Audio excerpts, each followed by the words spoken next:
Queridos irmãos, há um tema que o Senhor colocou em meu coração, dentro do tema geral que nós estamos estudando todas as quintas. E nesta noite nós teremos como tema zerando brigas. Zerando brigas. Nosso texto base está na segunda carta de Paulo a Timóteo. Novo Testamento, segunda carta de Paulo a Timóteo, capítulo 2. Nós vamos ler 3 versículos. Versículo 14 e depois os versículos 23 e 24. A preciosa palavra de Deus nos diz assim: traze estas coisas à memória, ordenando-lhes diante do Senhor, que não tenham contendas de palavras, ou seja, não discutam, que para nada aproveitam e são para a perversão dos ouvintes, ou seja, acabam prejudicando os que estão presentes. E rejeita as questões loucas e sem instrução, sabendo que produzem contendas. Outra tradução diz: não se deixe envolver em questões tolas que só perturbam as pessoas e acabam em brigas. Versículo 24. E ao servo do Senhor não convém contender, ou seja, não deve ser dado a discussões e brigas, mas sim ser manso, ser gentil para com todos, apto para ensinar, sofredor. Qual seja, deve ser amável para com todos e um mestre paciente. Amém. Ó Senhor, nós estamos abertos voluntariamente à instrução do Espírito Santo. Escreve a Tua palavra em nossos corações. E nós pedimos que seja com a intensidade tal que ela venha, Senhor, promover uma mudança em nosso caráter e em nossa própria personalidade, em nossos temperamentos, para que nós tenhamos caráter, personalidades e temperamentos controlados pelo Espírito Santo, em o nome de Jesus Cristo. Amém. Queridos irmãos, todas as quintas nós estamos estudando esta série Detox para a alma, ou seja, desintoxicação da alma. Nós já vimos que nós somos um ser tridimensional, composto por espírito, alma e corpo. Tenho falado para os irmãos que é importante que nós passemos a pensar e a considerar nós mesmos nessa dimensão tridimensional, ou seja, não pensar, cada um de nós, não pensar em si apenas como um ser físico, um corpo, mas como um ser espiritual, que possui uma alma e que vive em um corpo físico. Naturalmente, as pessoas raciocinam acerca de si mesmas como corpo e alma, ou quando muito, como corpo, alma e espírito. Porém, Deus nos vê, Deus nos trata da maneira como está revelada na sua palavra, respectivamente, espírito, alma e corpo. A ordem é essa, que é a ordem estabelecida por Deus, e que também traduz o grau de importância de cada um desses elementos, porque o espírito é mais importante do que a alma, e a alma mais importante do que o corpo. E essa ordem está estabelecida na palavra de Deus, e por tantos textos, nós podemos ver o texto de 1 Tessalonicenses, capítulo 5 e versículo 23, que diz: o mesmo Deus de paz vos santifique em tudo, e todo o vosso espírito, alma e corpo sejam plenamente conservados, irrepreensíveis, para a vinda de nosso Senhor Jesus Cristo. Eu gostaria que todos nós decoremos esses três elementos, e que o façamos na ordem em que a palavra de Deus estabeleceu, para que nós, queridos irmãos, não corramos um risco que é tão natural no mundo em que nós vivemos, em dar maior valor ao corpo, depois dar maior valor à alma, porque na alma estão os nossos sentimentos, as nossas emoções, as nossas vontades, desejos. Na alma também está o intelecto. Porém, a ordem estabelecida por Deus é essa: espírito, alma e corpo. Porém, o mundo tem invertido essa ordem para corpo e alma, ou corpo, alma e espírito. E a realidade, irmãos, é que nós somos seres espirituais. Apenas vivemos na terra. Mas o viver na terra não desnatura e nem descaracteriza a nossa condição de seres espirituais, e nem tem a força suficiente para inverter a importância desses três elementos que permanecem: espírito, alma e corpo. Jesus, na sua oração sacerdotal, em João capítulo 17, versículo 14 em diante, ele diz: dei-lhes a tua palavra, e o mundo os odiou. E por que o mundo os odiou? Porque não são do mundo, assim como eu não sou do mundo. Não peço que os tires do mundo, mas que os livres do mal. Não são do mundo. Jesus reafirma: como eu do mundo não sou. É muito importante, irmãos, que nós pensemos acerca de nós mesmos e olhemos para nós mesmos dessa forma, que é um pensar com a mente de Cristo, e é um olhar com as lentes da revelação do Espírito Santo por meio da palavra de Deus, porque esse olhar nos ajuda a compreender o que é e como pode um ser humano de carne e osso poder pensar no Espírito, andar no Espírito e não segundo a carne.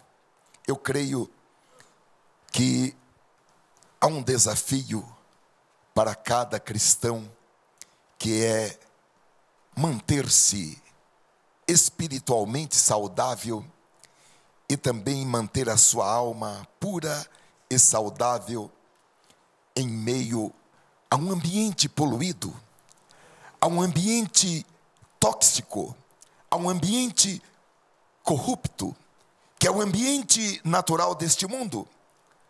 Porque como está escrito na primeira epístola de João, capítulo 5 e versículo 19, sabemos que somos de Deus e que o mundo está ou jaz no maligno.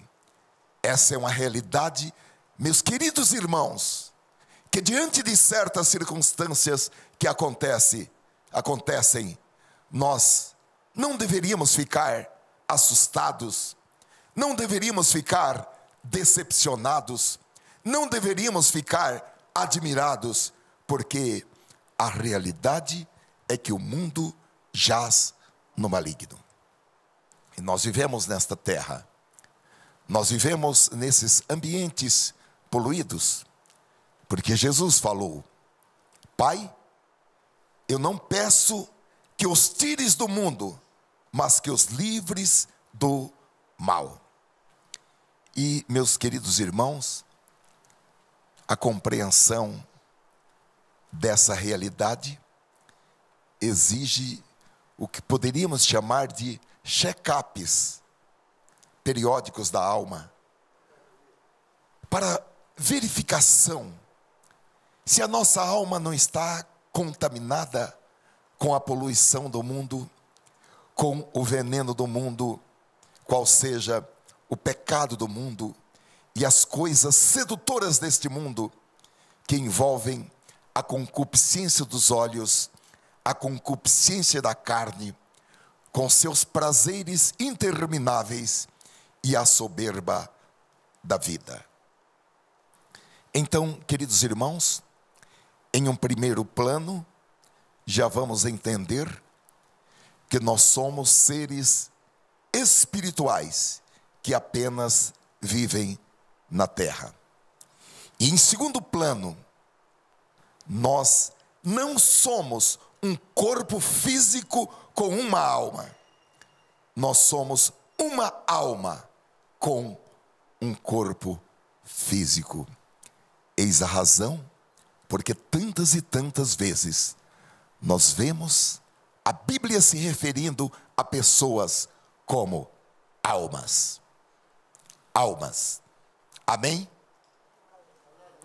Então, queridos irmãos, como Deus planejou para cada pessoa uma vida vitoriosa, é preciso remover os obstáculos que impedem o nosso crescimento espiritual, o nosso crescimento emocional, de tal maneira que nós possamos nos tornar exatamente aquilo que Deus planejou para as nossas vidas. Porque Deus planejou cada ser humano, cada vida, antecipadamente. E para cada um de nós, para cada pessoa na face da terra, Deus elaborou antecipadamente um plano perfeito. O salmista Davi, no Salmo 139, versículo 17, ao dissertar sobre essa realidade, ele disse: ó Deus, como são complexos e preciosos para mim os teus pensamentos, quão vastos e profundos os teus conhecimentos. E cabe, irmãos, a cada um de nós, porque a Bíblia diz: examine-se cada um a si mesmo. Cabe a cada um de nós a tarefa de identificar aquilo que possa estar impedindo que nós nos tornemos a pessoa que Deus nos criou para ser e realizemos tudo quanto Ele projetou para que nós realizássemos durante a nossa existência. Isso implica em neutralizar, em remover todas as influências prejudiciais e que nós abracemos uma vida saudável para o espírito e para a alma. É por isso que a Bíblia diz que o exercício corporal para pouco aproveita. Exercita-te nas coisas da alma, como a piedade, que são mais aproveitáveis do que o exercício corporal.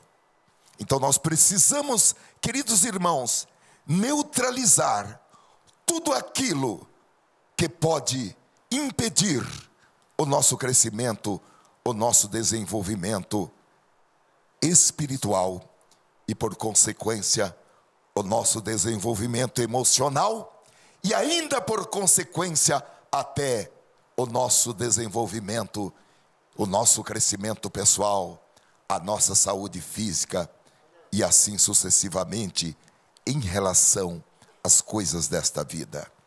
E hoje nós vamos abordar uma coisa muito poluente, uma coisa muito nociva, uma coisa muito contaminadora, que é a palavra tóxica. Palavra tóxica.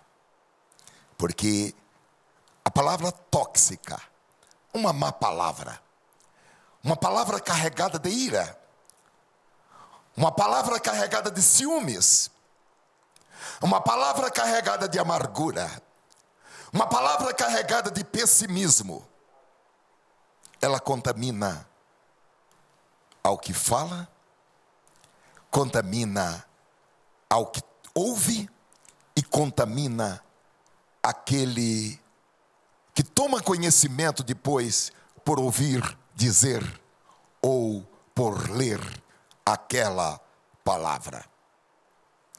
Há uma grande importância, irmãos, nas palavras que nós proferimos e escrevemos, tanto que a Bíblia diz que as pessoas que nós daremos conta de cada palavra que nós pronunciamos, porque as nossas palavras, elas podem ser palavras que edificam ou podem ser palavras que destroem. As nossas palavras podem transgredir preceitos estabelecidos por Deus. E como falei com os irmãos, podem contaminar a nós mesmos. E Jesus foi muito explícito ao definir que as coisas que saem do nosso interior para fora podem serem coisas contaminadoras. E as palavras, elas podem contaminar a nós mesmos e podem contaminar outras pessoas, assim como também nós podemos falar palavras que vão trazer uma vida saudável e inteligentes, seja para nós mesmos, é uma espécie de retroalimentação. Eu morei em uma cidade, eu tinha a minha bicicleta, e a minha bicicleta tinha um dínamo no pneu, e daquele dínamo iam 2 fiozinhos no farol, e à medida que a gente pedalava, aquele dínamo rodava, era uma retroalimentação, e acendia aquele farol. Enquanto a gente não parava, aquele dínamo estava acendendo, estava mandando energia para aquele farol e acendia aquela lâmpada. Então nós podemos falar palavras que vão gerar uma vida saudável e inteligente para nós mesmos, mas também vão produzir em outras pessoas esperança, fé, vida, encorajamento, de maneira que essas pessoas serão, no bom sentido da palavra, afetadas positivamente com as palavras que saírem de nossas bocas. É por isso, irmãos, que nós devemos investir os nossos melhores e maiores esforços, tanto do ponto de vista espiritual, como também do ponto de vista emocional, para que nós sejamos servos e servas de Deus, que submetem o nosso espírito e a nossa alma e o nosso corpo como instrumentos para uso do Espírito Santo. Eu creio que uma das orações que devem ser repetidas todas as vezes que nós dobramos os nossos joelhos, ou que nós elevamos os nossos pensamentos em uma oração a Deus, é: Senhor, usa-me, usa-me, usa-me completamente, espírito, alma e corpo, como instrumentos para uso do Espírito Santo. Isso significa, irmãos, que nós vamos trabalhar disposições espirituais e mentais para que as faculdades da nossa mente, do nosso intelecto, enfim, estamos falando de uma atividade que está sob a nossa gestão, que é a atividade da escolha, da avaliação e da decisão. Nós somos livres para escolher, somos livres na nossa avaliação e na nossa decisão. Estamos falando também da nossa imaginação, da nossa memória, da percepção, do desenvolvimento dos processos de pensamento, de raciocínio. Glória a Deus! Submetendo tudo isso à palavra e ao Espírito, que a Bíblia diz, trazendo cada palavra, cada pensamento cativo, escravo à obediência da palavra de Deus. Bendito seja o Senhor para sempre. Então, meus irmãos, para que todo o nosso espírito, alma e corpo estejam submetidos ao Espírito Santo e se tornem veículos, canais para a transmissão da vontade de Deus, que é boa, perfeita e agradável. Glória a Deus! É por isso que o apóstolo São Paulo disse que por onde nós passarmos, nós somos o bom cheiro de Cristo, tanto para aqueles que se salvam, como também para aqueles que se perdem, porque é impossível ignorar a sombra, o falar, o olhar, o assentar, o levantar de um homem de Deus e de uma mulher de Deus, que colocou à disposição do Espírito Santo todo o seu ser, espírito, alma e corpo, como instrumentos para utilização pelo Espírito Santo. É por isso que a sombra de Pedro curava os doentes. É por isso que as pessoas levavam os lenços, os aventais do apóstolo São Paulo para colocar em cima dos doentes, para que eles fossem curados. E nada mudou. Nada mudou. O Senhor é o mesmo. A salvação é a mesma. O poder de Deus é o mesmo. O poder do Espírito Santo do dia de Pentecostes, o poder do Espírito Santo na estrada de Damasco que veio sobre Paulo, é o mesmo poder que se manifesta no meio do seu povo, como se manifesta hoje.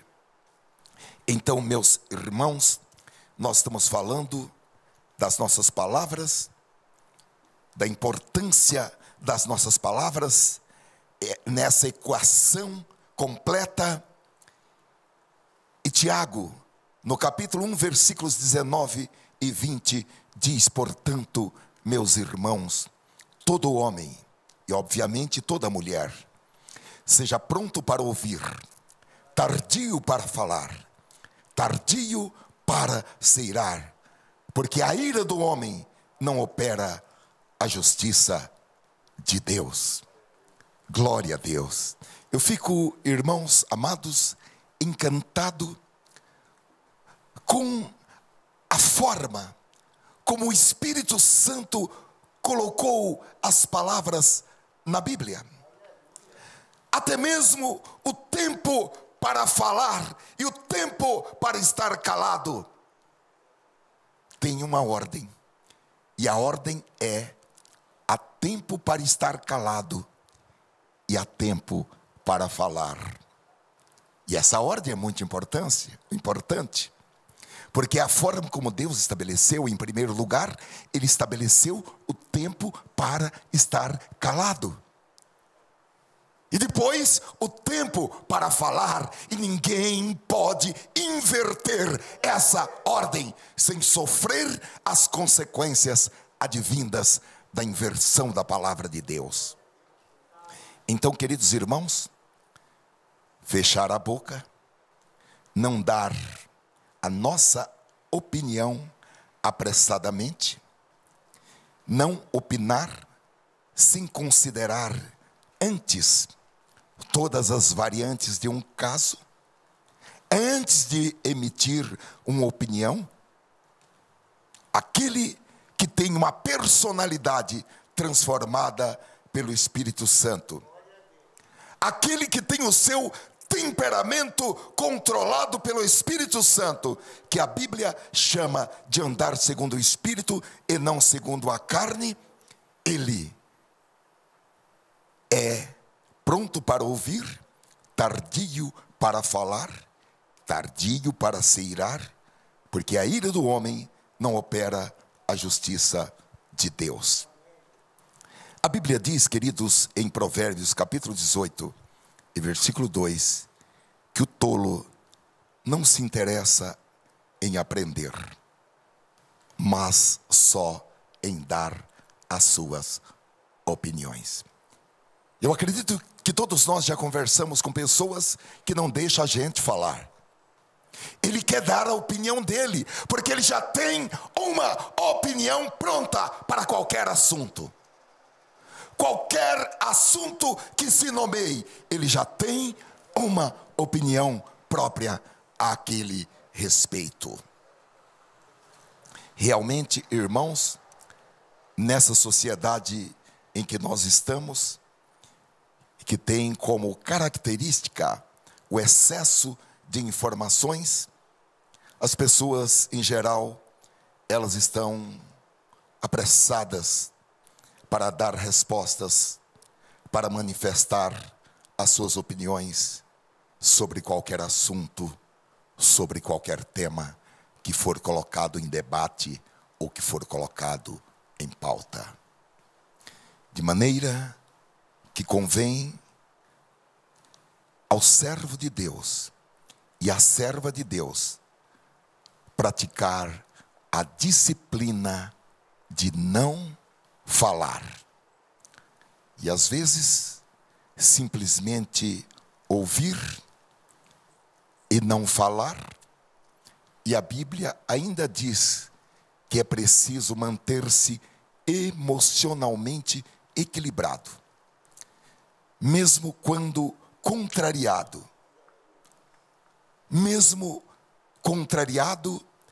em seu conhecimento, em suas razões, em suas opiniões, manter-se emocionalmente equilibrado, porque como nós lemos, na ira do homem não opera a justiça de Deus. E nós precisamos da justiça de Deus. Nós somos dependentes da justiça de Deus para cada detalhe das nossas apreciações, das nossas avaliações, das nossas escolhas e das decisões de nossas vidas. Nós precisamos que a justiça de Deus ilumine os olhos do nosso entendimento. Amém, irmãos?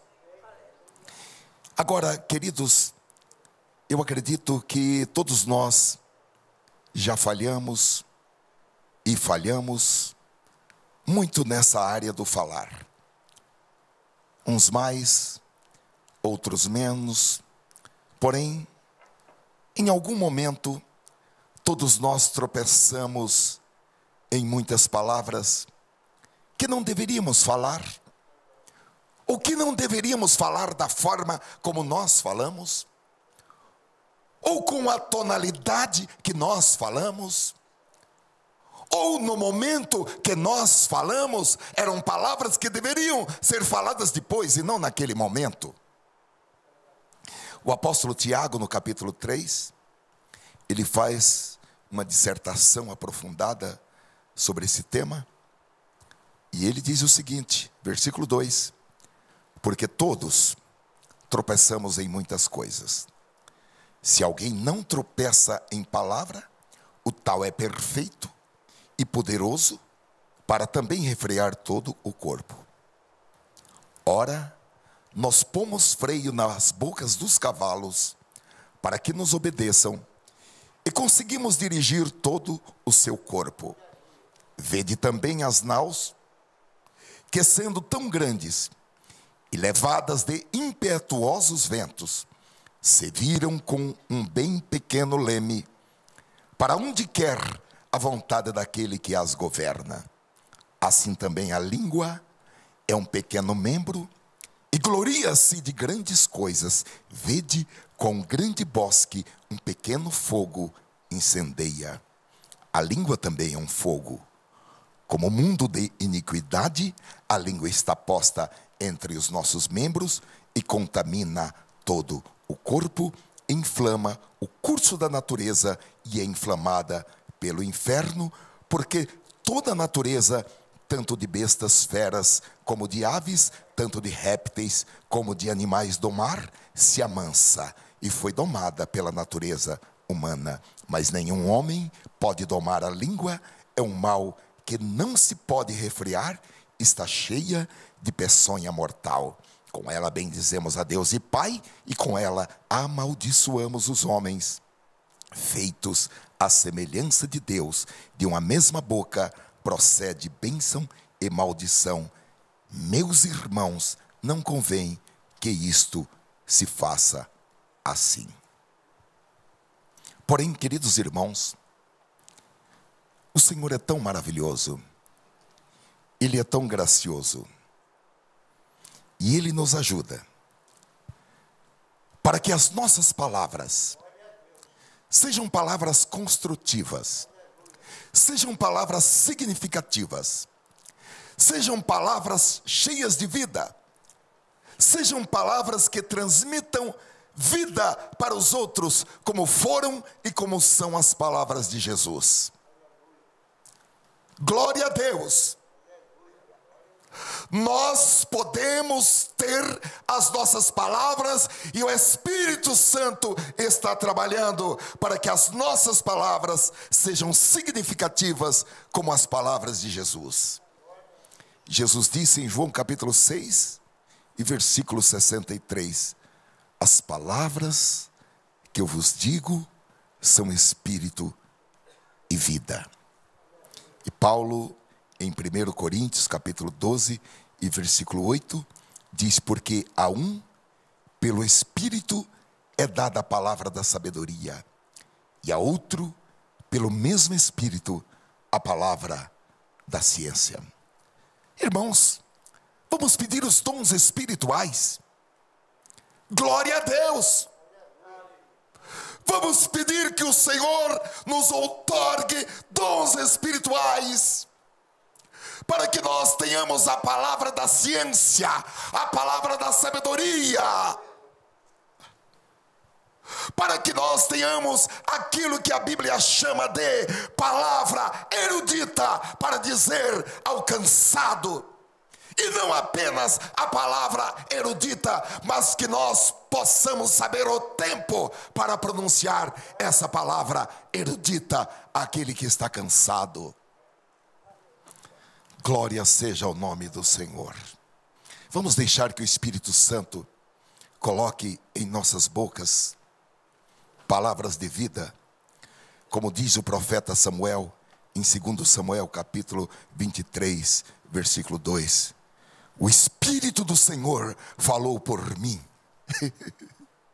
Glória a Deus! Isso foi no tempo do Antigo Testamento, quando o Espírito vinha apenas sobre.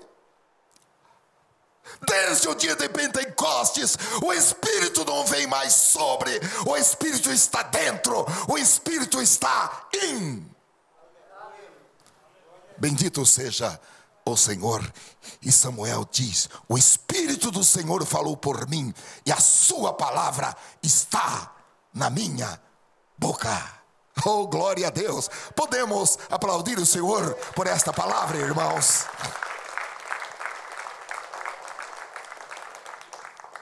Provérbios capítulo 14 e versículo 4 diz: a língua benigna é árvore de vida, mas a perversidade nela, na língua, deprime o espírito.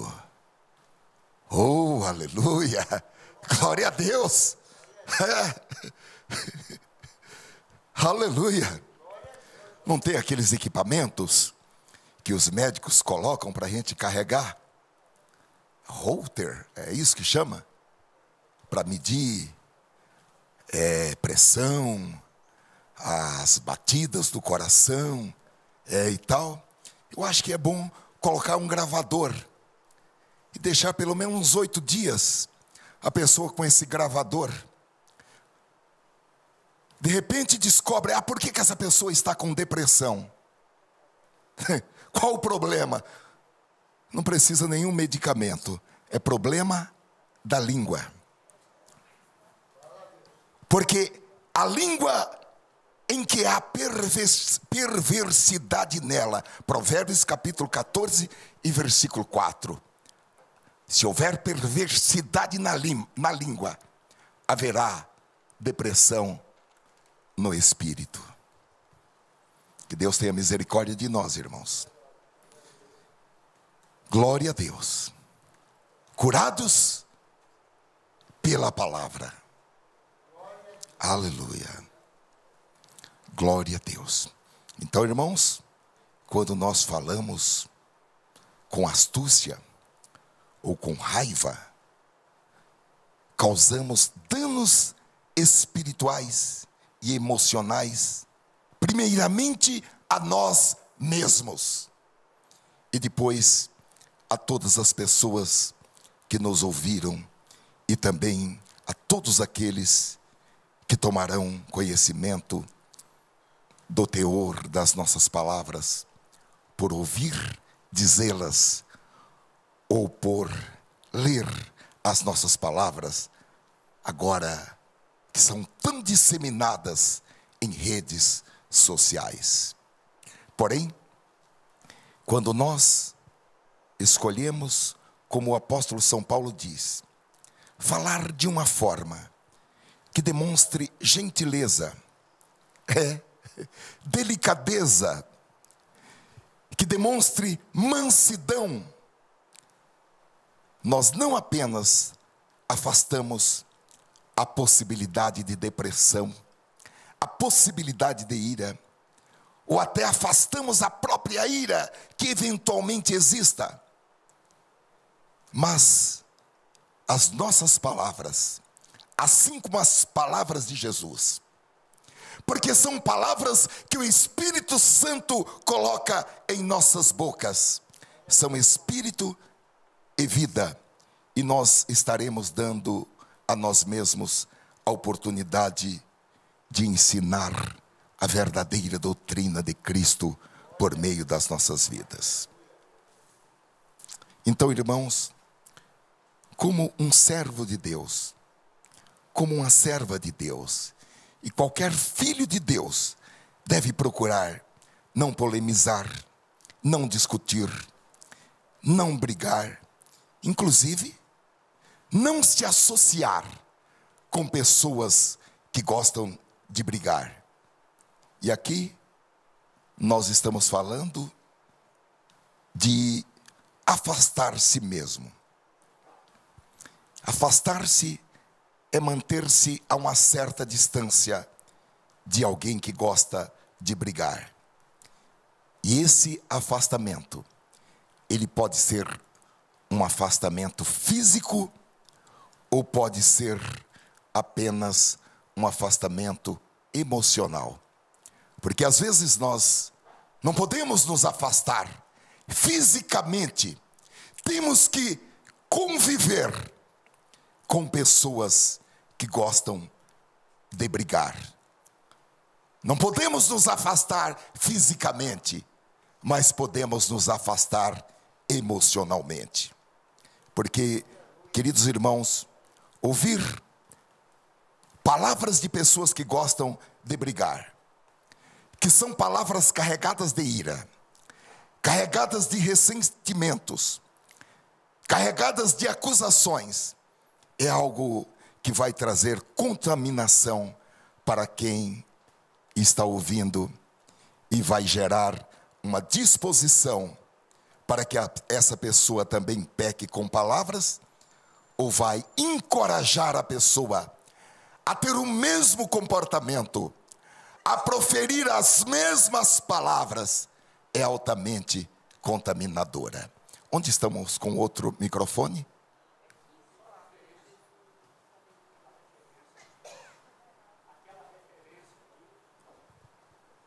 Provérbios capítulo 14, versículo 4. A 15 e 4. Desculpe. Amém, irmãos? Como disse aos irmãos, há casos, evidentemente, que não é possível um afastamento físico, mas nós tomamos a decisão de não deixar que aquelas más palavras desçam ao nosso coração. É muito importante, irmãos, evitar pessoas que trazem agressões à nossa alma. Eu diria aos irmãos que se a maioria dos crentes buscar tal sabedoria para afastar-se pacificamente, porque não há necessidade de entrar em polêmicas, de entrar em explicações ou de justificações, mas simplesmente afastar-se pacificamente de todo argumento relacionado com brigas, relacionados com desentendimentos. Muitos dispositivos mentais satânicos que podem ser nominados como ovos de serpente.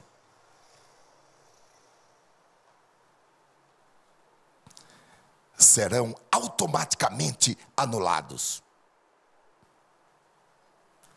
Serão consequentemente anulados, apenas com uma atitude.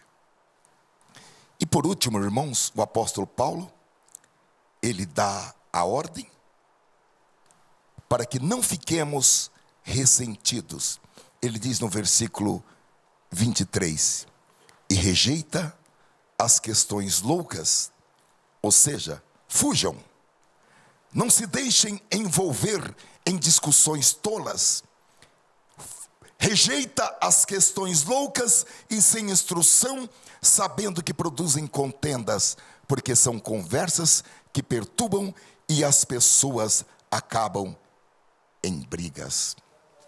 Ele está dizendo o mesmo que a palavra de Deus já diz em outro lugar: fuja das más conversações, porque as más conversações pervertem os bons costumes. E aqui, meus irmãos, há um pormenor a respeito do ressentimento, porque é muito fácil a gente ficar com raiva, ficar ressentido quando nós somos maltratados, especialmente em dois lugares. Primeiro, na família, e segundo, na igreja. Porque realmente é muito doloroso quando nós somos tratados injustamente nesses dois ambientes, especialmente por palavras injustas, graves, proferidas por outros membros da família de Deus, ou proferidas por pessoas da nossa própria família de sangue. É algo, meus queridos irmãos, que só dá para administrar com a ajuda do Espírito Santo. Porque a nossa expectativa normal, como seres humanos, a nossa expectativa natural, é que nesses dois ambientes, que são ambientes, diria, sagrados, a igreja e a família, que nesses dois ambientes, nós somente seremos amados, somente seremos protegidos, e não esperamos que nesses ambientes nós sejamos feridos por palavras. Porém, a ordem aqui que o apóstolo São Paulo dá é uma ordem plenária, para que nós não fiquemos ressentidos, para que nós administremos esse mal-estar, não importando de onde provenha as palavras ferinas, seja dos de fora, ou seja dos de dentro, porque aquele que abriga ressentimentos no seu interior passa a ser uma pessoa com limitações. Passa a ser uma pessoa que não pode ajudar-se a si mesma, e muito menos ajudar aos outros. Porque quando a pessoa abriga ressentimento no seu íntimo, ela passa a ter um ponto cego em seus próprios olhos. Os irmãos sabem o que é um ponto cego. Às vezes a gente está dirigindo, a gente olha no retrovisor e você não vê um carro que está na sua lateral, porque o carro está exatamente em um ponto, conhecido como ponto cego, que você não consegue capturar pelo seu retrovisor. E a pessoa, quando abriga ressentimentos no seu interior, ela passa a ter um ponto cego e ela não consegue enxergar com clareza a dimensão daquela afronta, a dimensão daquelas palavras. Eu quero que os irmãos prestem atenção nisso, porque daí os demônios, aquela grande nuvem de demônios, entram em ação com tentações psicologicamente elaboradas, para que a pessoa veja, para que a pessoa sinta aquilo numa dimensão maximizada, numa dimensão superior, numa dimensão maior do que realmente é. E a pessoa que, por causa do ressentimento, está com os olhos do seu entendimento obscurecidos, ela sente aquilo numa dimensão emocional superior ao que realmente foi ou que realmente é. E aquele pingo de água se transforma em uma tempestade. Quero que os irmãos pensem a esse respeito, porque muitas vezes um pingo de água é visto e é sentido como se fosse uma tempestade. Essa é a razão, irmãos, ou uma das razões pelas quais, quando nós somos ofendidos, seja muito ou seja pouco, nós devemos imediatamente entregar ao Senhor todas as dores, todas as ofensas e o próprio ressentimento, e entregar o mais rápido possível, e entregar de uma forma ampla, total, geral e restrita, porque Satanás está trabalhando para que você se sinta ressentido e veja aquele pingo d'água mas não pense em um pingo de água, pense em uma tempestade. Então essa entrega tem que ser feita o mais rápido possível, para que possamos estar desvencilhados da amargura, para que possamos ser livres e também ter condições espirituais e condições emocionais para ajudar aqueles que precisam da mesma liberdade. Nós estudamos uma série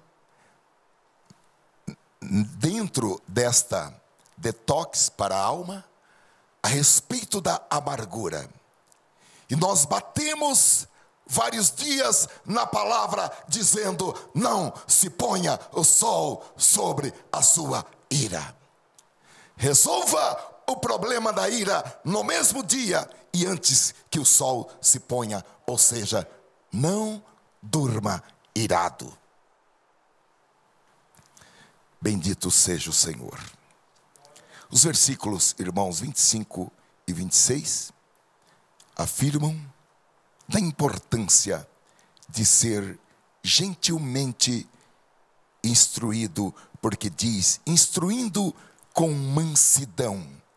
Qualquer explicação tem que ser com gentileza, tem que ser com mansidão, tem que trazer esperança, seja para o incrédulo, seja para o crente que foi aprisionado pelo diabo, para que ele seja livre de toda prisão emocional, de toda prisão em seus sentimentos, instruindo com mansidão aos que resistem, a ver se porventura Deus lhe dará arrependimento para conhecerem a verdade e tornarem a despertar, desprendendo-se dos laços do diabo, em que à vontade deles estão presos.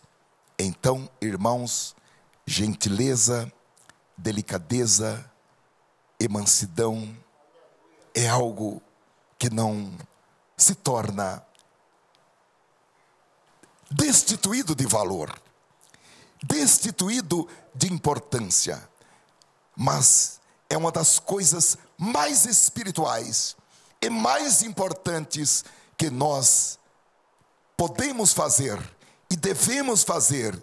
E o texto aqui está dizendo que é algo de um grande efeito espiritual na libertação da armadilha, da escravidão emocional que o diabo coloca como uma armadilha, como passarinheiro, para prender emocionalmente, escravizar emocionalmente. E o diabo coloca isso de forma estratégica, e eu, como disse aos irmãos, é o pingo d'água que é visto como uma tempestade. Então está aqui, irmãos, o que o Espírito Santo colocou em meu coração para falar com os irmãos nesta noite. E eu acho que o propósito é duplo. Primeiro, Deus quer que nós saibamos que Ele não quer que nós briguemos, estejamos com razão ou estejamos sem razão. E em segundo lugar, Deus quer que sejamos capazes de reconhecer quando o Espírito Santo não está falando conosco, em nós ou em outra pessoa, para que os impedimentos sejam removidos, a fim de que a comunicação com o Espírito Santo seja uma comunicação eficaz, uma comunicação efetiva, e não haja, meus queridos irmãos, nenhum impedimento para ouvir o que o Espírito Santo diz. Agora, a realidade é que nós vivemos em um mundo muito briguento, em um mundo de disputas, em um mundo de defesa intransigente dos direitos em todas as áreas. Nós vivemos uma era de brigas, uma era muito contenciosa. E nós temos que entender, irmãos, que assim está acontecendo, porque de acordo com as Escrituras, a intolerância é um dos sinais da vinda de Cristo. Porque nos últimos dias os homens serão intolerantes, os homens serão arrogantes, os homens serão desafeiçoados. São características dos dias da vinda de Cristo. É o que diz a profecia. E a realidade, irmãos, é que algumas pessoas adoram brigar. E paradoxalmente, até mesmo muitos crentes em Jesus não estão dispostos a dar a outra face, não estão dispostos a entregar também a túnica, e não estão dispostos a carregar a segunda milha, a caminhar a segunda milha, como foi a proposta de Jesus. E não era caminhar uma milha simplesmente, não, era caminhar uma milha, levando os equipamentos de um soldado romano. Porque, por um direito sobre as nações, os soldados romanos podiam pegar aquele pesado equipamento e colocar no ombro de um judeu, e ele era obrigado a carregar aquele equipamento durante uma milha. E Jesus falou: não carregue só uma milha, carregue também a segunda milha. Porém, queridos irmãos, os dias que nós estamos vivendo são dias em que nós somos pressionados pelo mundo e por Satanás a ter o mesmo comportamento do mundo, o mesmo raciocínio do mundo, os mesmos pensamentos do mundo. A Bíblia diz em Provérbios capítulo 17 e versículo 19, quem ama a discussão, ama o pecado. Quem constrói portas altas está procurando a sua ruína. Provérbios capítulo 18 e versículo 1 diz: quem se isola procura sua própria vontade e se irrita contra tudo o que é razoável. Provérbios capítulo 20, versículo 3 diz: dar fim a uma briga não é vergonha, é honra. Só os tolos fazem questão de brigar. Agora, irmãos, Provérbios, existem tantos textos a esse respeito que fica parecendo. E agora nós vamos para um outro âmbito, mas ele tem o seu espectro ampliado. Em relação a Salomão, porque parece que aparentemente ele teve um problema com uma esposa briguenta, ou pluralmente, esposas briguentas, porque ele escreveu em Provérbios capítulo 19 e versículo 13, que a esposa briguenta é como uma goteira constante. E ele deixa esse ensinamento de uma maneira tão sólida, que se a pessoa passar pelo capítulo 19 de Provérbios e não entender a extensão dessa declaração, ele repete esse tema de uma maneira mais completa no capítulo 27, versículos 15 e 16, dizendo: a esposa briguenta é como o gotejar constante num dia chuvoso.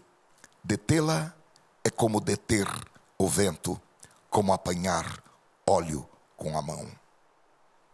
Evidentemente, em nossos dias, eu acredito que nós não temos tantos problemas com telhados, com vazamentos. Os nossos telhados agora são de telhas de zinco, telhas de concreto, coberturas metálicas, telhas que não vazam. Agora, irmãos, eu cresci em uma casa de pau a pique, uma casa com paredes de taipas de barro e coberta de tabuinhas. Eu até coloquei uma fotografia ali de uma casa que parece muito assim a casa onde eu me lembro ter morado até 8, 9 anos de idade. E quando chovia, muitas vezes vazava água pelo telhado, porque o telhado era de tabuinhas. E às vezes a gente colocava uma panela, uma bacia, um balde para pegar aquela água. E até no começo parecia meio legal. Mas daqui a pouco a goteira mudava de lugar. A goteira ia para outro lugar. E depois, aquele gotejar contínuo, que no mínimo, para dizer no mínimo, era um tanto irritante. E aqui, ele diz que a esposa briguenta é como o gotejar constante no dia chuvoso, detê-la, ou seja, fazer ela parar, é como deter o vento, é como apanhar óleo com a mão. Não vai levantar a mão, hein? Só vou perguntar, mas não levante a mão, não se mexa. Alguém já morou com alguém assim? Alguém já morou com alguém briguento, implicante? Com Salomão aconteceu. E ele disse em Provérbios capítulo 21 e versículo 9, que é melhor morar num canto do telhado do que dividir uma casa com uma esposa briguenta. O que eu acho assim, irmãos, incrível, é que Salomão quis deixar isso tão esclarecido, que mesmo se o leitor passasse pelo capítulo 21 e não notasse, ele repete esse mesmo texto em Provérbios capítulo 25 e versículo 24, dizendo: melhor morar num canto do telhado do que dividir uma casa com uma esposa briguenta. E no capítulo 21, ele ainda faz uma avaliação um pouco mais radical. No versículo 19, ele diz: é melhor morar numa terra seca e deserta do que numa boa casa com uma mulher briguenta e implicante. Obviamente, isso daqui não se aplica só às mulheres.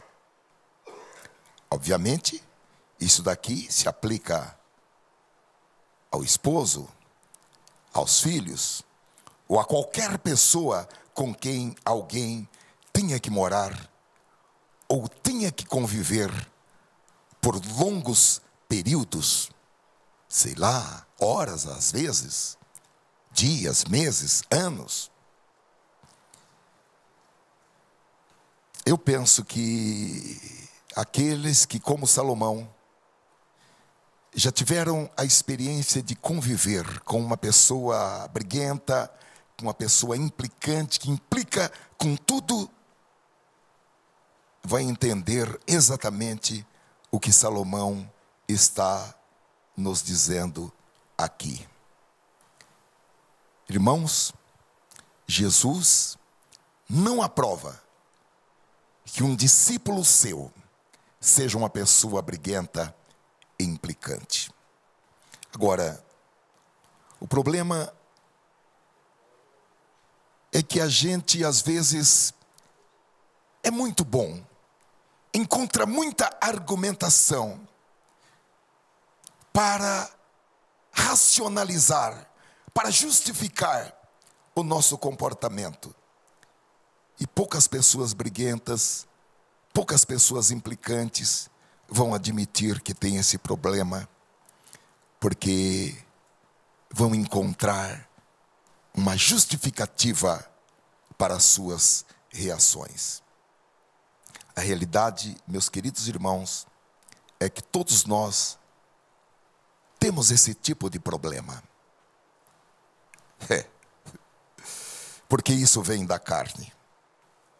Como disse Davi no Salmo 51 e versículo 5. O fato é que eu já nasci pecador desde o momento em que minha mãe deu à luz. Os médicos dizem que nós temos certos vírus que estão dormindo e que nós podemos viver 40, 50, 80, 90, 100 anos e eles nunca despertarem. Estão lá, mas estão lá. De repente, por um estresse, por uma baixa imunidade, aquele vírus desperta com força total. Conheço pessoas que eram saudáveis e ficaram paralíticas por um simples vírus que despertou. Então, queridos irmãos, vamos atentar. Não há super crente, super homem, super mulher. Este homem, segundo o coração de Deus, diz: o fato é que eu já nasci pecador desde o momento em que minha mãe deu à luz. Então nós vivemos em um mundo imperfeito, em corpos imperfeitos, e naturalmente fazemos coisas imperfeitas.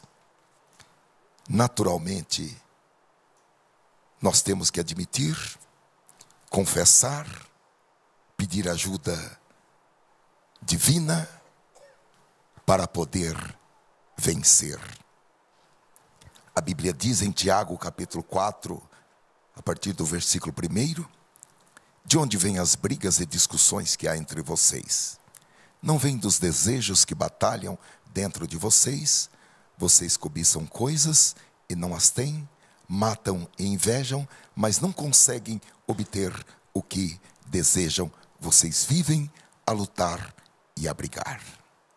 O apóstolo Paulo, em 1 Coríntios capítulo 3, versículo 12, ele escreve a esta igreja: santos e santas em Cristo Jesus, e diz para eles: tive de alimentá-los com leite e não com comida forte, pois vocês não estavam prontos para isso e ainda não estão prontos, porque vivem como se fossem pessoas deste mundo. Quando existem ciumeiras e brigas entre vocês, será que isso não prova que vocês são pessoas deste mundo e fazem o que todos fazem? E o que é que acontecia naquela igreja? Uma igreja com a manifestação de tantos dons espirituais. O que acontecia? Desentendimentos, brigas. Alguém desejava algo que o outro tinha e ele não tinha. Fosse uma coisa, uma ideia, uma ação. Aqueles irmãos da igreja primitiva que estavam em Corinto não se entendiam, não se ajustavam e reclamavam e criticavam e apresentavam as suas razões. E qual era a verdadeira causa? O egoísmo. Já naquela época, o egocentrismo ensimesmados, e que agora, meus queridos irmãos, é uma característica das pessoas do nosso século, conforme já disse aos irmãos. É algo que está no ar. E Provérbios, capítulo 13, versículo 10, chama isso de orgulho, dizendo: brigas e dissensões são provocadas pelo orgulho, mas as pessoas humildes aceitam conselhos e se tornam sábias. Eu acredito, irmãos, que a essa altura nós já podemos dizer duas coisas. A primeira é: a briga é um pecado. E a segunda, Deus não quer que nós sejamos briguentos. Alguém pode dizer: não, tudo bem, eu sei. Mas às vezes nós temos que defender a Bíblia. Nós temos que defender a verdade. Nós temos que defender alguma coisa que é certa. Porém, o que a Bíblia diz no texto que nós lemos, em 2 Timóteo capítulo 2, versículo 14 e 23, 24, é algo que está na ordem para ser praticado. E o que o apóstolo diz é: traze estas coisas à memória, ordenando-lhes diante do Senhor, que não tenham contendas de palavra, ou seja, não discutam, que para nada aproveitam e são para a perversão dos ouvintes, e rejeita as questões loucas e sem instrução, sabendo que produzem contendas. E ao servo do Senhor e também à serva do Senhor não convém contender, mas sim ser manso para com todos, apto para ensinar, sofredor, ou seja, deve ser amável para com todos e um mestre paciente. Em Gálatas capítulo 5, versículo 19 a 21, nós temos um elenco daquilo que está catalogado como obras da carne.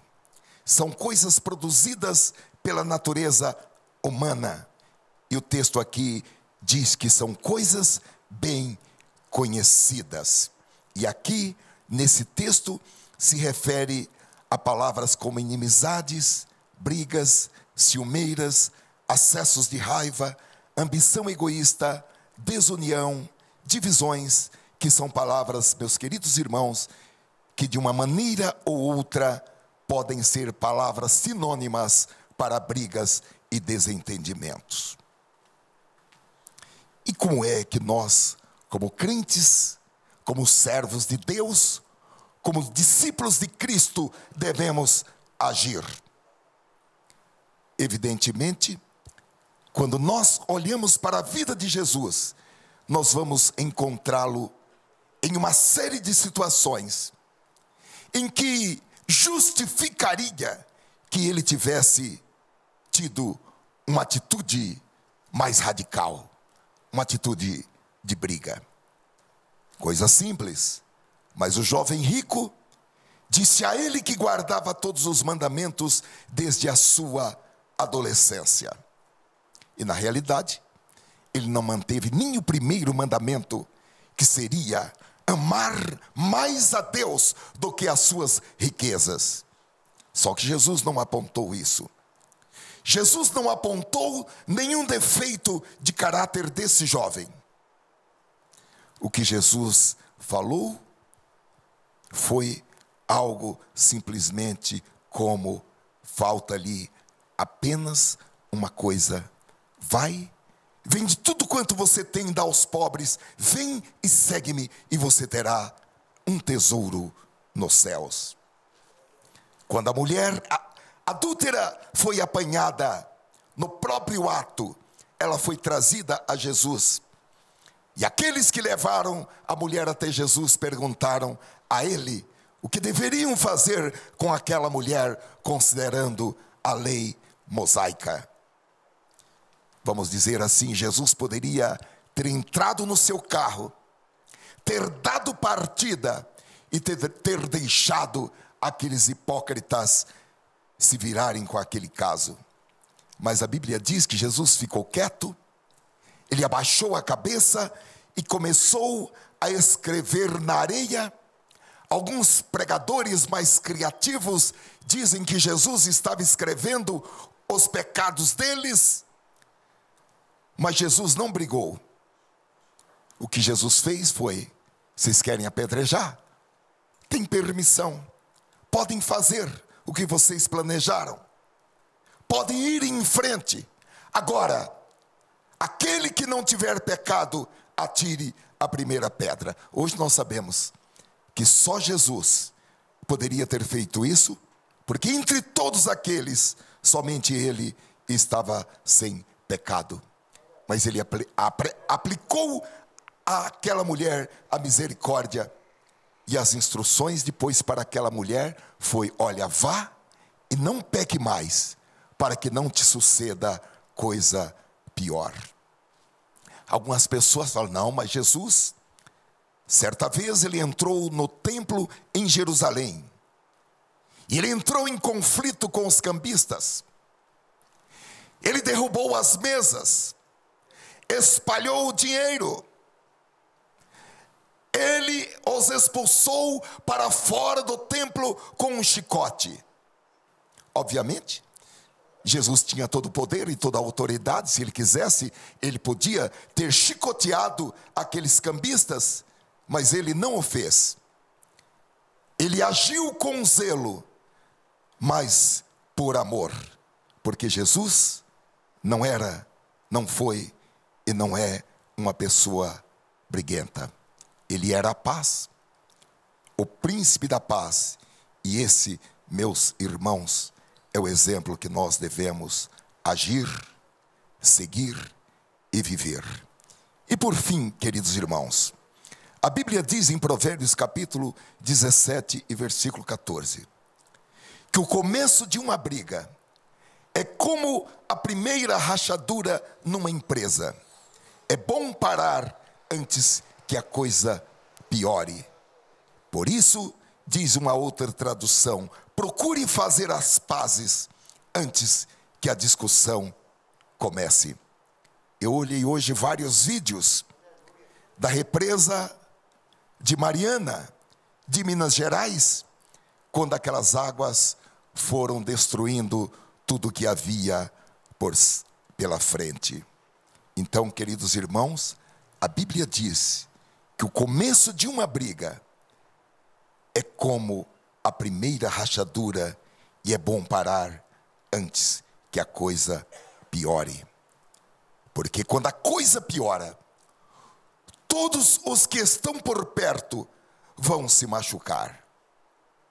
Em Provérbios, capítulo 17 e versículo 1, a Bíblia diz que é melhor comer um pedaço de pão seco e viver em paz do que um banquete numa casa onde só existe briga e discussão. Eu acredito que aqueles que já estiveram em um jantar ou em um almoço de família, onde houve desentendimento, onde houve brigas, sabem que não é algo divertido. Então, meus queridos e amados irmãos, diante de tudo isso, o que nós precisamos fazer é olhar para a palavra de Deus. A Bíblia diz em Filipenses capítulo 2 e versículo 14: façam todas as coisas sem queixas, sem discussões e sem murmurações, para que vocês não tenham nenhuma falha e nenhuma mancha. Paulo também diz em Efésios capítulo 4 e versículo 29, não saia da vossa boca nenhuma palavra torpe, mas só a que for boa para promover a edificação, para que dê graça aos que a ouvem. O que a palavra de Deus está dizendo, queridos irmãos, é que da nossa boca só deve sair uma proposta, uma palavra que seja benéfica, uma palavra que seja útil, não útil para nós diretamente, mas útil para as pessoas que ouvirão, para que aquelas pessoas que ouvirem as nossas palavras sejam edificadas por meio das nossas palavras, e que ao ouvirem as nossas palavras, elas alcancem mais graça da parte de Deus. Essa é a vontade de Deus para a nossa comunicação. Deus quer que as nossas palavras sejam uma espécie de matéria-prima para que as pessoas sejam edificadas, para que as pessoas sejam abençoadas, para que as pessoas alcancem mais graças na presença de Deus. Eu, por fim, irmão, gostaria de propor aos irmãos, há tantas aplicações práticas para esta palavra que eu entreguei aos irmãos e estou entregando nesta noite. Mas eu gostaria de propor como uma aplicação prática, que nesta sexta-feira nós pronunciemos apenas e tão somente palavras que beneficiem os outros, palavras que edifiquem os outros, palavras que levem os outros para mais próximo, para mais perto da graça de Deus. E que nenhuma outra palavra saia da nossa boca, a não ser palavras que, como matéria-prima, beneficiem, edifiquem e levem pessoas para mais próximo, para uma recepção maior da graça de Deus em suas vidas. Eu peço aos irmãos que, por favor, fechem os vossos olhos para um momento de oração. Ó Senhor, segundo o que criei, foi a inspiração do Espírito Santo. Eu entreguei, Senhor, esta palavra como uma comunicação do céu para os meus irmãos e irmãs aqui. E assim, Senhor, como essa palavra, no dia de hoje, foi colocada em meu coração, de uma maneira, Senhor, contundente e impactante, de uma maneira definidora, Senhor, do meu viver. Eu peço, Senhor, que aos meus irmãos e irmãs haja, Senhor, esse mesmo sentimento, e que leve, Senhor, cada um a repensar, a refletir, a reavaliar cada palavra pronunciada, cada palavra ouvida. Que nos leve, Senhor, a uma profunda reflexão, a um profundo exame de nós mesmos. Nós pedimos o auxílio do Espírito Santo, a ajuda do Espírito Santo, para que nós possamos ter assim uma espécie de uma posição equidistante e possamos, Senhor, analisar a nós mesmos sob o olhar do Espírito, sob as lentes do Espírito Santo e da palavra de Deus. E que dessa reflexão, Senhor, venha um novo momento em nossas vidas, um novo vocabulário. Que algumas palavras sejam removidas do nosso vocabulário, algumas expressões, alguns sinais com as mãos, com os dedos, sinais que evidenciam ameaças, que evidenciam violência, e que nós possamos, em todo o nosso espírito, alma e corpo, refletir a glória de Deus, a expressão da glória de Cristo, e que possamos, Senhor, espalhar o bom cheiro de Cristo naqueles que se salvam e naqueles que se perdem.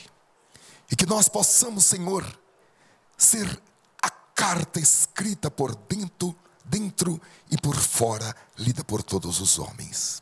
Ajuda-nos a alcançar, Senhor, esse patamar, para a glória do Senhor Jesus Cristo e para testemunho perante esta geração. Dá, Senhor, a cada irmão, a cada irmã, o poder para superar, Senhor, o seu próprio temperamento.